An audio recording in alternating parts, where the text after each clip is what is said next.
예, 이항영의 뉴욕 앤 서울로 시작하겠습니다. 뉴욕 글로벌 증시 분위기와 함께 우리 시장 위치는 영향까지 살펴봅니다. 이항영 전문위원 연결하겠습니다. 위원님 나와 계시죠? 네, 안녕하세요. 이항영입니다. 예, 조금 쉬어갈 자리가 되긴 했는데 미증시가 이제 굵직한 기업들의 실적이 실망스럽게 나오면서 주가가 밀렸습니다. 뭐 엔비디아, 캐터필라 주가도 꽤 많이 하락했던데요. 예, 시장 분위기부터 좀 읽어주십시오. 네, 맞습니다. 오늘은 두 기업의 주가가 미국 주시장 한마디로 끌어내린 하루였습니다. 캐터필러는 실적을 발표했고요. 엔비디아는 실적 발표한 것이 아니라 어닝 가이던스에 대한 수정치를 발표했는데요. 계속해서 말씀드릴까 합니다. 일단 전체적으로 다우지수는 200포인트 이상 하락했고요. 나스닥은 1포인트를 넘게 하락했는데요. 먼저 캐터필러 말씀드리겠습니다. 장 시작하기 전에 발표했는데요. 캐터필러는 그나마 예상 실적은 맞추지 않을까라는 기대감이 컸던 것이 사실인데요. 실제로 뚜껑 열어보니까 매출은 딱 예상 수준에 맞췄는데 예상 이익이 2.9달러였습니다. 주당 이익이요. 그런데 발표된 것은 2.5달러로 예상보다 좀 못 미치게 나오면서 일정 수준 어닝 쇼크가 나왔다고 보셔야 되겠고요. 두 가지 정도 이유를 제시하고 있는데요. 역시 미국과 중국 간의 무역 분쟁 이런 것들이 전반적인 글로벌 경기를 좀 악화시켰다는 얘기를 하고 있고요. 특히 중국의 경기 둔화로 인해서 실적이 좀 부진했다는 얘기를 하고 있습니다. 구체적으로 중국 매출을 딱 발표하지는 않았는데요. 아시아 태평양 지역의 매출을 4% 전년 동기 대비 내력 좀 부족했다라고 얘기한 것이 주시장의 직격탄이 됐습니다. 그러면서 캐터필러는 화면에 보여드렸다시피 주가는 9%가 넘는 하락을 보였다라고 일단 이해하셔야 되겠고요. 대표적인 산업재라는 것들, 특히 캐터필러랑 보잉은 중국 무역 분쟁, 무역 관련 대표주로 분류되고 있다는 것도 참고하시면 되겠고요. 다음은 엔비디아입니다. 엔비디아는 아시다시피 대표적인 칩 메이커가 되겠고요. 인공지능 관련 칩, 그리고 고성능 게임의 유저분들은 대부분 엔비디아 칩을 쓰기 때문에 잘 아시는 기업일 텐데요. 이거는 실적 발표는 아닙니다. 실적은 다음 2월 초에 발표할 예정으로 되어 있는데요. 1월 3일인가 기억하시면 계실 것 같습니다. 애플이 실적 발표 날도 아닌데 어닝 가이던스를 하향 발표했습니다. 예상보다 부진하게 실적이 나올 것이다 하면서 자체적인 실적 전망을 내린 적이 있는데 오늘 똑같은 일이 엔비디아에서 벌어졌다라고 이해하시면 되겠습니다. 역시 장 시작하기 전에 나온 얘기인데요. 실적 발표 예정은 확인드리면 2월 14일이 되겠습니다. 즉 앞으로도 보름 이상 남았는데요. 당초 27억 달러 정도의 4분기 매출이 예상된다라면서 가이던스를 제공한 적이 있는데요. 이거보다 훨씬 못 미치는 22억 달러밖에 매출이 나오지 않을 것이라는 얘기를 했습니다. 쉽게 얘기해서 가이던스 자체를 내렸다라고 보셔야 되는데요. 흥미로운 것은 엔비디아도 똑같은 얘기를 한 겁니다. 중국 때문에 그렇다. 중국이 부진했기 때문에 중국 경제가 어려워지면서 엔비디아도 실적도 안 좋아졌다는 얘기를 하고 있고요. 두 번째 얘기는 엔비디아가 이제 회심의 어떤 게임용 고성능 칩을 만들어 놓았는데 그것이 생각보다 덜 팔렸다는 것도 또 하나의 얘기가 되었습니다. 어쨌건 엔비디아는 최근 들어서 다른 반도체에 더불어서 반등을 시켰던 것이 사실인데요. 오늘 하루 만에 13.8%나 급락하는 모습 보여주었습니다.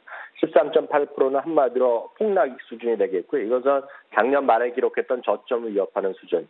그러다 보니 실적 발표를 앞두고 있는 AMD 주가도 오늘 같이 끌어내리는 효과가 있었습니다. 그렇기 때문에 오늘 이 두 주식이 실적 측면에서 끌어내렸고요. 또 하나는 오후장 들어서도 물론 주가가 회복하겠지만 전반적으로 흘러내리게 된 가장 큰 요인은 미국과 중국 간의 이제 고위급 협상 이번 30일과 31일 날 있습니다. 뭐 우리나라 시간으로 보면 이제 목요일 날 금요일 새벽이 되겠는데요. 아시다시피 리어 부총리가 오는데요. 이제 미국 측의 대표, 그러니까 상대하는 인물이죠. 오늘 공식적으로 발표됐는데요. 미국의 무역 대표부의 대표죠. 로버트 라이트 하이저 장관이죠. 이 장관급인데 이 양반이 들어가 있고요. 물론 이 사람을 리드하지만 또 하나의 초강경파 인물을 하시면 다들 아시는 분이 피터 나바로죠. 국가무역위원장이죠. 백악관에. 이 두 명이 이번 협상을 이끌 거다 얘기가 나오니까 미국과 중국의 협상이 녹록하지 않을 거다. 이런 것이 협상의 부담감이고 결국 무역 협상에 대한 이런 것들이 지난주까지는 상당히 좋았는데 이번 주에 다시 약간의 불안감이 엄습하면서 이것 역시 주식시장을 끌어내리는 하나의 요인이 되었습니다. 예, 말씀하신 것처럼 이제 센 사람들이 전면에 나옵니다. 그 미국의 실적들은 전반적으로 생각보다 나쁘진 않았던 것도 같은데 이제 나쁘게 나오는 것들은 중국적 비즈니스와 엮여 있다. 이걸 좀 눈여겨봐야 되고요. 실적 시즌이 진행 중인데 오늘 실적 얘기 나온 길에 미국이나 우리나 나쁜 기대치에 비해서 실제 지금까지의 중간 성적은 어떤지 좀 평가 좀 해주시겠어요? 네, 결론적으로 보면 중간 성적도 그렇게 만족스럽지 못하다는 것이 미국과 한국과 마찬가지라고 저는 얘기를 하고 있는데요. 지금까지 발표한 기업의 78%는 기대 이상의 이익을 발표했습니다. 물론 기대 이상이 거의 80%이기 때문에 대단한 것 같지만 이 정도가 평균이었습니다. 그러니까 이익은 평균 정도를 어떤 컨센서스로 맞췄다라고 보셔야 되겠는데요. 매출은 기대 이상 발표가 60%에 불과합니다. 일부에서 60% 모자라다는 얘기하고 있는데요. 평균 한 65%가 상내였었기 때문에 실제로 보면 매출이 그렇게 썩 좋지 않다라는 것이 일반적인 평가입니다. 그렇기 때문에 시장 자체에 대한 이번에 실적 시즌은 이렇게 썩 만족스럽지 않은 거죠. 물론 전년 동기 대비 14% 이상 이익으로 지금 집계되고 있지만 늘 말씀드리지만 결과치보다는 예상을 얼마만큼 넘어섰느냐 아니면 예상보다 부진하느냐 눈높이가 높아졌느냐 낮아졌느냐 이런 것인데 지금 그렇게 아주 좋은 상황은 아니라고 일단 이해하셔야 되겠고요. 눈높이는 계속 낮아져 왔다는 것도 확인드릴 텐데요. 그렇지만 실제로 보면 1분기, 3분기에 비해서 계속 낮아지고 있었음에도 불구하고 그 낮아진 것조차도 그렇게 썩 만족스러운 결과를 못 지키고 있는 것 자체가 좀 답답하다고 보시면 좋겠습니다. 그러다 보니 2019년 이익 전체 전망 자체도 지금 계속 눈높이가 낮아지고 있는데요. 참고적으로 보면 작년 7월에 집계한 2019년 이익 증가율은 9.7% 증가였습니다. 그렇지만 이것이 작년 10월에는요, 10.2%까지 약간 횡보하다가 금년 1월에는 이것이 한 자리 숫자로 뚝 떨어졌습니다. 7.3%인데 불과 지금 한 달이 조금 안 되는데요. 이 눈높이가 또다시 5.9%로 또 낮아졌습니다. 이것이 이번 실적 시즌을 진행하면서 어닝 가이던스 발표하면서 낮아지고 있기 때문에 썩 좋은 그림은 아닙니다. 물론 골드만삭스는 이것도 사치란 얘기를 하고 있습니다. 골드만삭스는 이것조차 안 될 거다.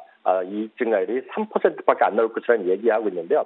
그만큼 그림에서도 보여드다시피 눈높이가 계속 낮아지고 있다는 것 자체가 좀 부담스러울 수밖에 없겠고요. 한국은 참고적으로 말씀드리면 한국 것도 같이 말씀드리면 지난 4주간 이익 전망 보면은요. 한국은 무려 7.7%나 내려갔습니다. 7.7%가 장난이 아니거든요. 대만도 많이 내렸습니다. 대만과 한국은 역시 반도체가 많이 끼어있기 때문에 그런데요. 대만이 5.4% 내려갔습니다. 한 달 동안입니다.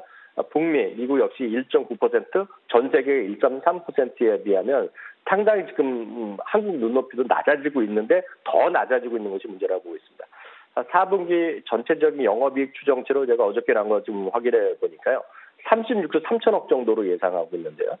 3개월 전에는 무려 45조 9천억, 거의 46조에 비하면은 무려 20%나 지금 이익 전망치가 낮아지고 있다는 것 자체는 한국도 문제, 미국도 문제지만 한국은 더 펀더멘탈 상으로는 말할 게 없다라는 거죠. 그렇기 때문에 앞서 앵커께서도 말씀하셨지만 지금 시장에 오롯이 기대할 것은 펀더멘탈이 아닙니다. 펀더멘탈이 아니라 결국은 수급이고요. 수급은 대한민국의 수급은 역시 외국인이 되겠고요. 일부 무슨 기관 투자가나 일부 개인들의 어떤 테마나 기술적 수급을 따른 매매도 있겠으나 펀더멘탈보다는 당분간은 얘기하셨던 대로 어떤 수급이라든가 기술적 지표에 의한 어떤 테크니컬한 분석 이런 것들의 매매가 여전히 시장을 좀 주로 끌어갈 수밖에 없다라고 보셔야 되겠고요. 특히 반도체 업종이 올해 예상 이익이 전년 동기 대비 일부에서는 40%까지 줄어들 거라고 얘기하기 때문에 올해 상반기 하반기에 좋아진다 하더라도 상반기 내내 펀더멘탈 얘기는 별로 할 얘기가 없을 것 같네요. 예, 마지막으로 뉴욕앤서울 크로스 특징주 보겠습니다. 종목 이야기 좀 해주시죠. 네, 오늘 테슬라 얘기에 좀 속보가 좀 나와 있기 때문에 좀 잠시 좀 코멘트를 드리겠는데요. 아시다시피 테슬라가 작년에 정말 논쟁이 많았었죠. 부도가 난다 어쩐다 얘기했을 때 결국은 그 문제 때문에 결국 일론 머스크가 SEC의 조사도 받게 돼 있지만 그 당시에 이제 사기업으로 공기업에서 사기업으로 간다면서 사우디아라비아 국부펀드가 4.9% 매집하면서 이제 그쪽에 많이 투자가 들어왔다 그런 얘기까지 흘렸었는데요. 파이낸셜 타임즈가 오늘 이제 그 단독으로 보도한 기사에 따르면은요. 지난 1월 19일자로 사우디의 국부펀드가 테슬라 보유 지분 4.9%를 대부분 JP 모건과 해지 거래했다는 얘기입니다. 그러니까 실제로 보면 주가가 올라가건 떨어지건 상관없고 실제로 경영이나 이런 쪽에 대주의 역할을 하지 않겠다고 얘기한 것인데요. 이것은 역시 그동안의 테슬라의 여러 가지 구설수 거기다가 대량 해고 그 모델 S와 X의 생산 감산 등 발표 그런 것들이 계속 나면서 주가 흘러내리는 것도 무관치 않아 보이겠고요. 오늘도 마찬가지 주가 좀 흘러내리는 모습을 보여줬습니다. 근데 문제는요, 이런 것에 테슬라 얘기를 전기차 자체로 같이 혼동해서 여러분 보시면 안 되겠습니다. 즉 무슨 얘기냐면 테슬라는 테슬라 자체일 뿐이고 전 세계 지금 전기차는 워낙 많이 잘 팔리고 있고 그만큼 점유율을 늘려나가고 있다는 것이거든요. 그렇기 때문에 계속 말씀드리지만 LG화학이 됐건 삼성 SDI 같은 대한민국의 중대형 2차 전지, 특히 삼성 SDI 같은 경우는 오롯이 배터리 쪽에 지금 올인되어 있기 때문에 여전히 관심을 계속 보셔야 되겠고요. 마침 어저께 이제 실적 나온 거 아닙니까? 물론 한 3군데 정도는 목표 주가를 내리고 한 2군데 정도 올려놨는데요. 제목만 보면 답이 나와 있다고 보고 있습니다. 현대차증권은 이런 얘기를 하고 있습니다. 2019년에 EV, 즉 순수 전기차 배터리의 성장 모멘텀이 더욱 강해질 거라는 얘기하고 있고요. 키움증권은 격이 다른 실적이라고 얘기하고 있습니다. IBK는 대세 상승 초기 국면을 얘기하고 있습니다. 물론 대부분의 지금 대한민국의 이익 성장, 어떤 펀더멘탈이 설명할 게 없지만 그렇게 설명이 가능한 것이 섹터도 별로 적고 기업도 별로 없는데 그나마 이익 증가가 계속 나오는 것 중에 하나가 삼성 SDI라는 거 계속 확인드리겠습니다. 네, 뉴욕앤서울 관심 가질 종목까지 이항영 전문위원 함께했습니다. 고맙습니다. 감사합니다.